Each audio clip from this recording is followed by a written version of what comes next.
Hello everyone.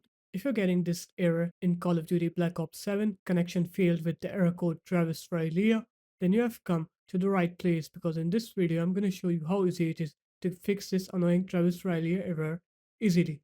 First off, what you're going to do is you're going to make sure that the platform that you have the game on is closed.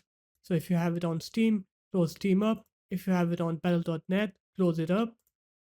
And after that, what you're going to do is you're going to open up your file explorer. You're going to go to documents, go into Call of Duty, and just go ahead and delete this players folder. And after you do that, you will lose your game's settings. So you'll have to do your settings again, your video settings, keybinds, and all of that. But you won't lose your game's progress. And after you do that, you're going to go ahead and restart your computer. And once you're done with the restart, then you're going to open up Steam or Battle.net again and you're going to play the game and you will see that you won't get that Travis Riley error anymore. So if you guys found this video helpful, make sure to leave a like, comment, and subscribe to the channel. And I'll see you in my next video. Peace.